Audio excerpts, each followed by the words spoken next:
Students, सभी को हमारे यूट्यूब चैनल में स्वागत है। और आज हम लोग क्लास 9 के जो अर्थशास्त्र है, यानी कि अंग्रेजी में हम लोग इसे इकोनॉमिक्स भी कहते हैं, तो इसका हम लोग पहले चैप्टर को 4 पार्टों में कंप्लीट किए हैं। और आज हम लोग देखेंगे इसका चैप्टर 2। तो इस चैप्टर में जो हम लोग आज देखने वाले हैं, ये क्या है? संसाधन के रूप में लोग एक संसाधन के रूप में कैसे काम करता है, इसके बारे में हम लोग जानकारी प्राप्त करेंगे। अध्याय में जनसंख्या की अर्थव्यवस्था पर दायित्व के अधिक परिसंपत्ति के रूप में व्याख्या करने का प्रयास किया है। यानी कि लोगों को एक किस रूप में? दायित्व के रूप में और परिसंपत्ति के रूप में इसको व्याख्या करने की प्रयास किया गया है। जब शिक्षा, प्रशिक्षण, चिकित्सा सेवाओं निवेश किया जाता है तो वही जनसंख्या मानव पूंजी में बदल जाती है। तो क्या होता है? मानव पूंजी में बदल जाता है। जैसे हम लोग क्या करते हैं, पैसा को निवेश करते हैं, यानी कि रखते हैं, तो क्या होगा? वो वाला पैसा हम लोग का ही, वो वाला जो पैसा हम लोग ने रखा, ये पैसा हम लोग का क्या होता है? निवेश होता है। जब निवेश होता है तो फिर वही हम लोग का पूंजी होता है। वास्तव में मानव पूंजी कौशल और उसके निहित उत्पादन के ज्ञान का एक स्टॉक है, जो यानी कि कौशल है। कौशल के आधार पर ही हम लोग ये चीज़ को कर सकते हैं, इकट्ठा कर सकते हैं। अब देखिए, हम लोग इसका परिचय थोड़ा सा देखेंगे।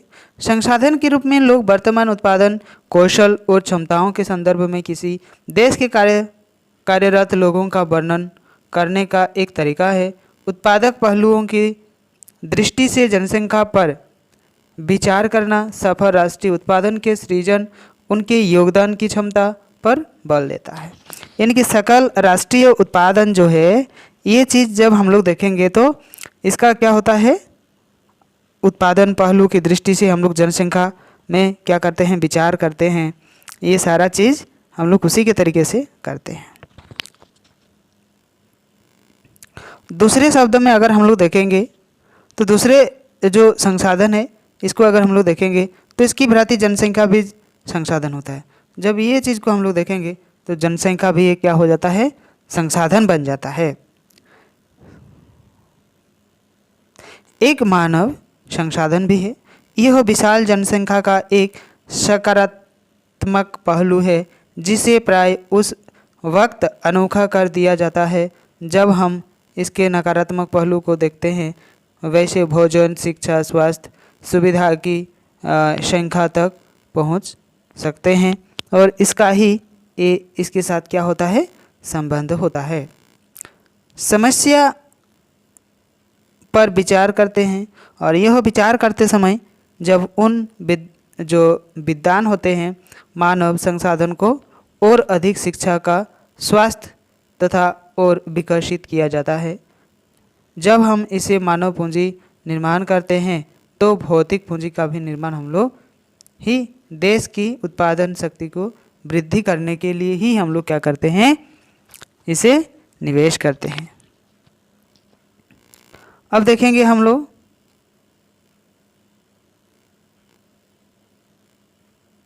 मानव पूंजी निवेश शिक्षा, प्रशिक्षण, स्वास्थ्य सेवा के द्वारा भौतिक पूंजी की ही भांति प्रतिफल प्रदान करता है और यह शिक्षित और बेहतर प्रशिक्षित लोगों का एक उच्च उत्पादकता के कारण होते हैं और यह उस तरह से होने वाली अधिक आय और साथ ही अधिक स्वास्थ्य लोगों की उच्च उत्पादकता के रूप में इसे प्रत्यक्ष देखा जा सकता है। यानी कि प्रशिक्षण अगर हम लोग उसको बेहतर से देंगे, उसको शिक्षित करेंगे, उसको उच्च उत्पादन के लिए जो उसका कारण है उसको अधिक आय हम लोग देने की कोशिश करेंगे, तो हम लोग क्या होते हैं? आगे अच्छे अच्छे चीज़ों की तरफ बढ़ जाते हैं।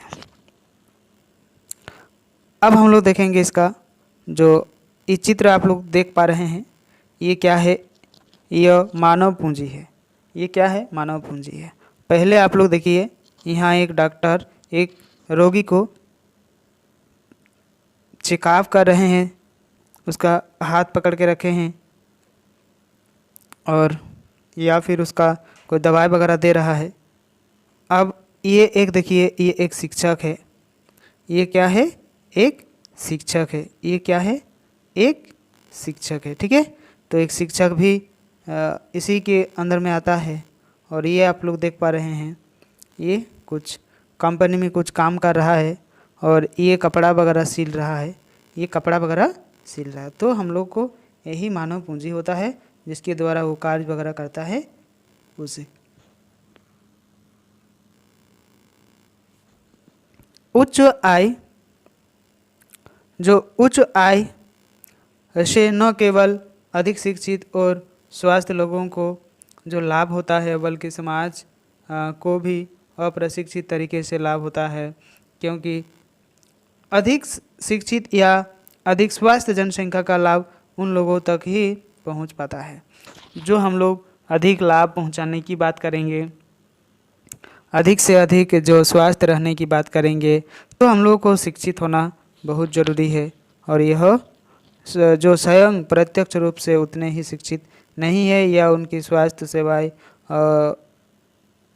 उन्हें प्रदान नहीं की गई है, चाहे वो शिक्षित नहीं हो या फिर वो स्वास्थ्य जो सेवा होते हैं इसमें भी वो लोग शामिल नहीं हो, तो इसी के अंदर में वो लोग क्या होगा? आएगा। मानव पूंजी एक तरह से अन्य संसाधनों की जैसे कि आप लोग का हो गया भूमि और भौतिक पूंजी से श्रेष्ठ है। और मानव, क्योंकि मानव संसाधन भूमि और पूंजी का उपयोग कर हम लोग सकते हैं। भूमि और पूंजी अपने आप उपयोगी नहीं हो सकते। आपके पास भूमि है तो क्या हो, हम लोग कुछ नहीं बनाएंगे तो क्या वहाँ कोई इमारत खड़ा हो पाएगा, या फिर दूसरा कोई फसल उगाएंगे तो क्या फसल होगा? नहीं होगा। उसके लिए हम लोग को भूमि और पूंजी का जो व्यवस्था है, इसके उपयोग में हम लोग कर सकते हैं। और जो ये दिया हुआ है भूमि और पूंजी से आप उपयोगी नहीं हो सकते हैं, ये इसमें हम लोग को सब कुछ मतलब ठीक ठाक से करना होगा, तभी हम लोग यहाँ कुछ कर पाएंगे। अनेक दशकों में से भारत में विशाल जनसंख्या को एक परिसंपत्ति और अपेक्षा एक दायित्व हम लोग क्या करते हैं? इसे मानते हैं। अब देखिए, अब हम लोग देखने वाले हैं लेकिन यह आवश्यकता नहीं कि एक विशाल जनसंख्या जो हमारे देश के लिए दायित्व हो। ये तो होता है, लेकिन मानव पूंजी में निवेश द्वारा इसे एक उत्पादन संपत्ति में बदला जा सकता है। उदाहरण के लिए सबके लिए शिक्षा और स्वास्थ्य, आर्थिक प्रौद्योगिकी का भी प्रयोग, औद्योगिक और कृषि श्रमिक के प्रशिक्षण में उपयोगी वैज्ञानिक अनुसंधान आदि पर संसाधनों के व्यय इसमें क्या होता है? होते रहता है। ठीक है, चलिए इसे हम लोग और देखते हैं। और देखिए एक बार थोड़ा यहाँ, उदाहरण के लिए सबके लिए शिक्षा, स्वास्थ्य, आधुनिक प्रौद्योगिकी और यह जो औद्योगिक और कृषि श्रमिक का प्रशिक्षण है, ये वैज्ञानिक अनुसंधान से हम लोग बना सकते हैं, जान सकते हैं, पर संसाधनों का जो व्यय है ये रहता है। ठीक है, चलिए हम लोग इसे आगे बढ़ते हैं।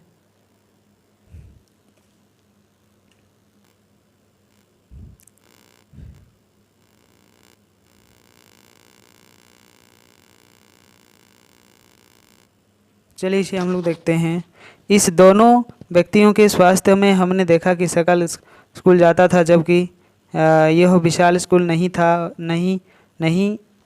गया। और सकल जो होते हैं, सकल शारीरिक रूप से हिष्ट पुष्ट और स्वास्थ्य था, उसे बार बार डॉक्टर के पास जाने की आवश्यकता भी नहीं पड़ी थी। मतलब इसके आगे आप लोग किताब में देखिए, इसके आगे में क्या हुआ है,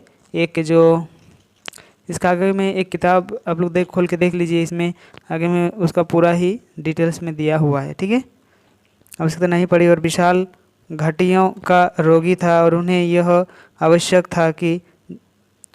आवश्यक था जिसके पास जाने के साधन नहीं थे। उस सकल ने कंप्यूटर की डिग्री प्राप्त कर ली है। और यहाँ उस जो कहानी है उसको आप लोग पढ़िए तो ये वाला आप लोग को समझ में आ जाएगा। ठीक है, अब हम लोग देखेंगे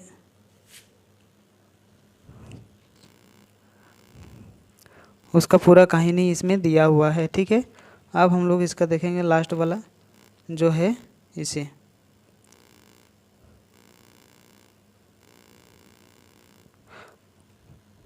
बदले में व्यक्ति को वेतन के रूप में या तो फिर उसे पसंद के रूप में किसी दूसरे रूप में प्रतिफल मिलता था। यानी कि अपने पसंद और नापसंद दोनों रूप से उसका जो प्रतिफल है ये हम लोग को मिलता है। और विशाल को उनके जीवन की आरंभिक भाग में कोई शिक्षा स्वास्थ्य सेवा नहीं मिल सकी और यह अपनी माँ की भांति मछलियाँ बेचकर अपना जीवन यापन करता था। इसीलिए उन्हें अपना माँ की तरह कुशल श्रमिक का वेतन पाता था। यानी कि उसका माँ जैसा जिस तरह से वहाँ काम करते थे उसी तरीके से ये भी काम करने लगा, तो इसको भी पैसा पूरा मिलने लगा। मानव संसाधन में शिक्षा और चिकित्सा के द्वारा निवेश से भविष्य में उच्च प्रतिफल प्राप्त हो सके और लोगों में यह निवेश भूमि और पूंजी जो है में ही निवेश की ही तरह हम लोग करते हैं। जब हम लोग पैसा को जमा करते हैं तो फिर ये हम लोग का निवेश होता है। ठीक है, अगर हम लोग इस तरह से निवेश करेंगे तो हम लोग का क्या होगा, बहुत ही उच्च प्रतिफल हम लोग को मिलने लगेगा। ठीक है, निवेश की तरह एक बच्चा भी उसकी शिक्षा और स्वास्थ्य पर निवेश किया गया। एक बच्चा भी उसके शिक्षा वगैरह चीज़ों में जो स्वास्थ्य के बारे में जो चीज़ है इसमें वो लोग क्या किया,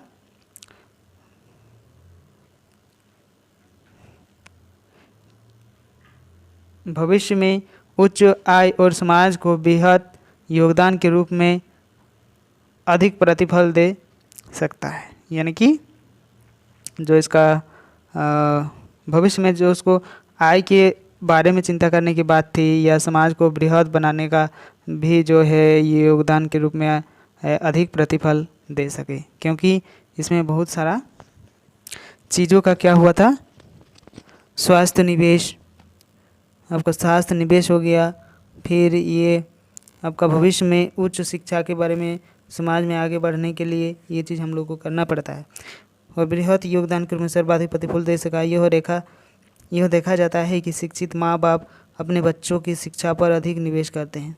हम लोग तो जानते हैं जिसके माँ बाप बहुत पढ़े लिखे हैं वो क्या करेगा, अपने बच्चा जो है उसको भी अच्छे से पढ़ाने की कोशिश करेंगे, क्योंकि उन्हें स्वयं भी शिक्षा का महत्व अनुभव किया हुआ। जब उस स्टूडेंट्स के हम लोग क्या करेंगे, उसे बहुत ही अच्छे तरीके से हम लोग उसे सुलझाएंगे, समझाएंगे, स्वास्थ्य के बारे में भी हम लोग ध्यान देंगे। इस तरह इस मामले में एक अच्छा वक्र बना जाता है। इसके विपरीत स्वयं भी अप्रशिक्षित है और अस्वच्छता तथा सुविधा वंचित स्थिति में रहने और माँ बाप एक दुष्चक्र सृजित कर लेते थे और यह अपने बच्चों को अपनी तरह सुविधा से वंचित स्थिति में रखते थे। यानी कि जो वो लोग थे वो लोग तो अपना जो जीवन यापन है ये अच्छे से गुजारा कर रहे थे, लेकिन जब हम लोग क्या करेंगे, उसको दुष्चक्र सूचित कर लेते हैं तो अपने बच्चों की तरह सुविधा से वंचित हम लोग हो जाते हैं। जब हम लोग गलत काम करेंगे तो इस तरह से हम लोग को भुगतना पड़ता है। जापान जैसे देशों में मानव संसाधन पर निवेश किया, और जापान भी हम लोग जानते हैं बहुत ही स्ट्रांग है, इसमें बहुत सारा चीज़ों का निवेश किया जाता है, तो इसमें भी निवेश किया।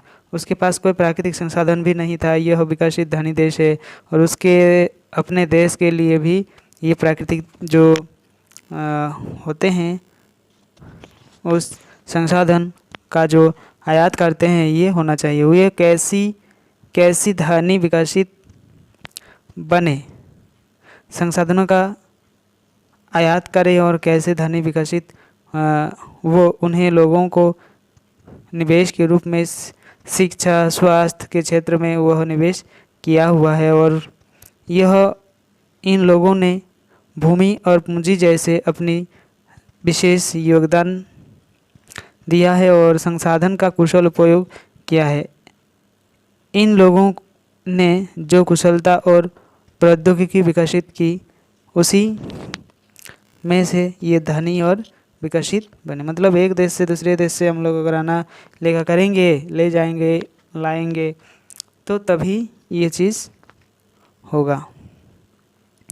तो आज के लिए हम लोग यही इस वीडियो को समाप्त करेंगे, और जो इस चैनल में न्यू है यानी कि नया है, तो लोग क्या करें, पहले इस चैनल को